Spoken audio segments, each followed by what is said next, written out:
80లలో ఉమ్, sky lab గురించి ఉమ్, అది ఈనాడు వచ్చిన తొలినాళ్లలో అనుకుంటా ఉమ్, ఎగ్జాగరేటెడ్ కవరేజ్ ఇచ్చేశారు. ఉమ్, ఏమని ఇంకేముంది, ఏదో పెద్ద శకలం వచ్చేసి భూమికి తగులుతుంది, భూమి మొత్తం ముక్కలైపోద్ది, ఉమ్, రేపు సో డేట్న మీరు అందరూ పోతున్నారు ఉమ్, అన్నటువంటి ఒక భయోత్పాతం.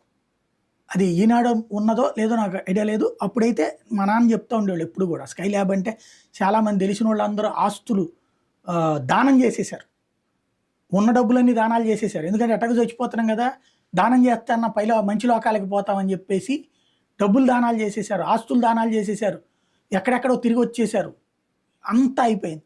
తీరా చూస్తే అది వెళ్ళి సముద్రంలో పడి. కానీ ప్యానిక్ క్రియేషన్ ఇప్పుడు ప్రస్తుతం ఆంధ్రప్రదేశ్లో అట్లాంటి ప్యానిక్ క్రియేషనే విజన్. వామ్మో మీ అన్ని ఇళ్ళు లాగేసుకుంటారు, ఎవడబ్బా సొమ్ము ఎవడు లాక్కుంటాడు, ఎవరికన్నా సాధ్యమయ్యే పనైనా అసలు కాన్స్టిట్యూషనల్గా కానీ ఏదైనా సరే ఒక పాలసీ తీసుకొస్తుంటే దాన్ని భయోత్పాతం సృష్టించడం. మీకు మొన్న ధరణి ఎలా సృష్టించారు, ఇంకేముంది మీ అన్ని లాగేసుకుంటున్నారు, ఏం బీకాడు ఇప్పుడు అక్కడ? అదే ధరణిలోనేగా జరుగుతున్నది. అవును. ఒక కొత్త రిఫార్మ్ అది. ఉమ్, రిఫార్మ్ గురించి తెలియదు కాబట్టి భయపెట్టడం సులభం, ఉమ్, అది భయపెట్టేస్తున్నారు ఇప్పుడు.